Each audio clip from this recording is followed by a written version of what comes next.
Yeah, Jaylin, I cover Kentucky, so you know who you're talking to. I'm wondering your ability to take charges. What is that a product of? I mean, who taught you that, or how did you develop that?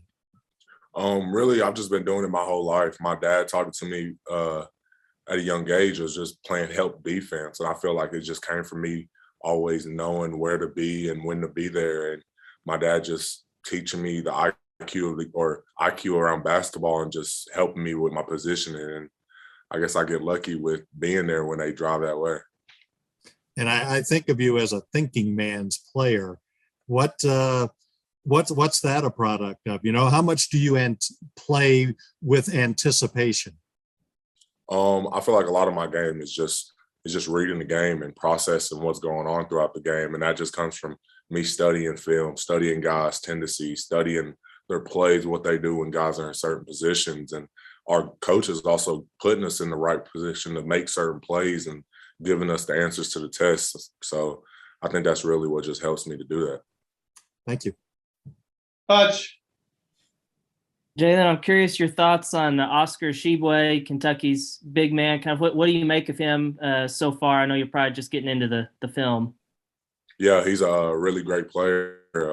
Crazy his stats. He averaged 16, 15. Rarely players do that. He's one of the best rebounders ever. But he's a great player. It's going to be a team effort to stop him on the glass and ready to play. I know he's been getting like mentions as like a potential national player of the year, and you've faced some other really good big guys just recently. Is there any extra incentive or excitement for you going into a game like that? Like, hey, this is a chance to show like I can be in the same level.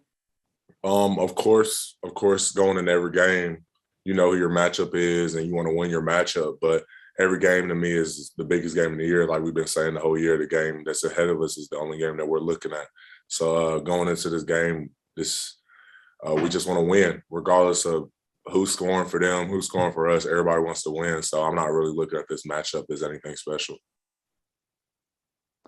Curtis. Hey, Jaylin, kind of on that same wavelength. I mean, you're preparing for Tshiebwe now. You just saw Castleton and Kessler, and those guys have to deal with you. What do you think about just the front court talent in the SEC, and how much has that helped you develop as a player going to war with those guys every night? Yeah, there's a lot of talent in the SEC in the front court right now. Those guys are really good players. They all have a different game, different skill sets, different things that they're great at. And playing throughout this season has made me a really good player or a better player, just being able to play against one guy, and that helped me prepare for the next guy or so on, just different things like that. And I feel like every game helps me to get a little bit better and learn a little bit more for the next guy that I play against. Thank you. Melissa. Hey, Jaylin, being from the state, I know that you've seen some exciting games and watched exciting games between Arkansas and Kentucky. Do you remember watching the Michael Qualls dunk in 2015 and then the game a couple of years ago where Cal got ejected? What do you remember about watching the Arkansas-Kentucky series, specifically in Arkansas? I don't remember watching that Michael Qualls putback dunk at the time, but I've seen the highlights over the course. And then I was actually here watching a Kentucky game a couple of years ago when their coach got thrown out, and I remember how loud it was in there, and just their environment, everybody looking around, covering their ears, and just things like that. But I know it's going to be a crazy environment, and we play for things like this. Athletes, basketball players, whatever it is, you play because you want to play in front of crowds like this. You want to play in front of the pressure, the rivalry, whatever it is. You want to play for reasons like this a lot of the time, and I feel like we're ready to play.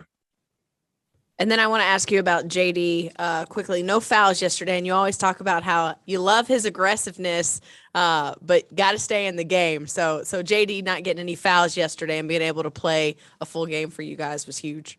Yes, for sure, it was huge. When we can keep JD on the court, we're a better team in all aspects, defense and offensively. He's our floor general. He runs the offense. He's guarding their best, if not their second best player at all times. So JD does everything for us. And when we can keep him on the court, we're a better team.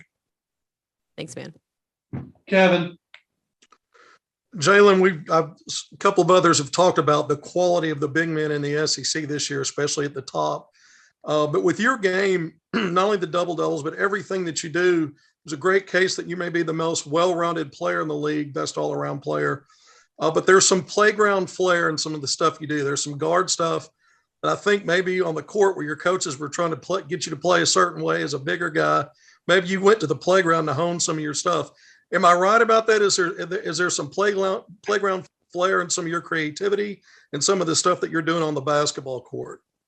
I mean, just my whole life, that was one of the things my dad taught me growing up is try to separate yourself. If I'm doing what a traditional big man can do, that doesn't separate me. Like, not all big men can step out and hit threes. Not all big men can handle the ball or guard smaller guys. So just growing up, my dad taught me those things to try to put myself one step ahead of the competition. And just growing up working on those things, I feel like it's paying off for me now. And I'm able to show my talents and my skills on the court whenever my team needs to do it. And you've had those battles against Kessler and now Castleton, obviously double doubles against both of those guys and some big plays in crucial situations. What do you know about Tshiebwe just from film study or in general? And what do you expect that might be different versus those other two matchups? Because you said they're all a little bit different, but any adjustments you think you might have to make in this matchup? First off, one of the things we looked at today was how good he is at running the floor and how fast he is. And I know I'm gonna have to sprint back every single time. He's a really hard playing player. And I know that I'm going to have to be able to be the lower man. He's a strong guy. He gets offensive rebounds 5 per game. Box him out, just things like that. He's the best rebounder in the country. So I know that's going to be a challenge for sure. But it's a battle that I want to go against. Thanks, Jaylin. Hey, Jaylin, during this winning streak, winning stretch, you guys 12 out of 13, several games where you guys were down late, even in overtime to A&M, but you always pulled it out, except at Alabama. But, the other times you did. What do you think's been the key to that? I feel like the key to it is that this team, we continue to show that we're able to fight. We never give up. We keep fighting. And I feel like we're also able to realize what we're doing wrong early in the game. Like last night, we were able to realize that we weren't playing the best of defense. And I feel like in the second half, we really tuned in on that. So this team's really good at flipping the switch and turning the page, really, and just getting ready and doing what we're supposed to do, even if we do start off wrong. And we've seen every scenario this year. Like, we talked about this a lot, but we've been down, regardless of what the count is, down 25, 7, whatever. And I feel like this team is never going to give up. We just continue to fight. And then 10 double doubles. I think that the last guy to do that was Gafford, who obviously you saw him, an NBA guy. But what do you think about that? And are you almost coming to expect, well, I'm going to get a double double? Because I think you've done it several games in a row now. No, I'm not expecting it. I'm just trying to play to get the win. But of course, I'm honored to be in the same category as Dan, just knowing that he's one of the all-time greats, all-time bigs here at Arkansas. What he's doing in the league, just being able to be mentioned in the same category as him or being able to do the same things that he was able to do is just, it's an honor to be said in that same way. And it's not like I think teams shouldn't drive to the pole on Arkansas, but with the way you've taken charges, are you surprised that some guys still come in there like they do? And, it's kind of like, well, did you watch film? Did you read a scouting report? I mean, because you're getting 3, 4. It's not like you're getting 1 or 2 every few games. You're getting 3 and 4 in these SEC games, Yeah, sometimes I'm thinking, like, what are these guys doing? But there's also times where some guys will see me down there and they'll completely just stop their drive mid-turn or mid-dribble. And but yeah, I just try to get in the position, but it's just something I go in the game thinking about. Mike White, the Florida coach, he said this on Monday, going into your all's game, that he thinks you sniff out charges and that you just have no regard for your body. He meant that as a compliment, and I would think the taller you are, I mean, I know you don't know what it's like to be 5'10", but I would think, as tall as you are, man, when you hit the deck, that hurts a lot. That's like a big old sequoia falling or something. I mean, how much pain is there with taking these charges? And do you feel like, do you sniff them out kind of, I feel like I play the game and try to see what guys are doing. I try to learn their tendencies to see if they're a reckless driver. but also it doesn't really hurt. I wear pads under my jersey, and I've talked to Coach Smart about it. He's trying to tell me that I need to learn how to fall better. I think I fall pretty good, but he tells me I need to fall a little bit better. So I guess I got to work on that, but I don't think I sniff them out. I think I just play my game. Now, so the pads go all the way around your chest and stomach like a football player? No, they're just right here around right here. Okay. Yeah. And how are you supposed to fall better? I mean, I guess I didn't know there were that many ways to fall.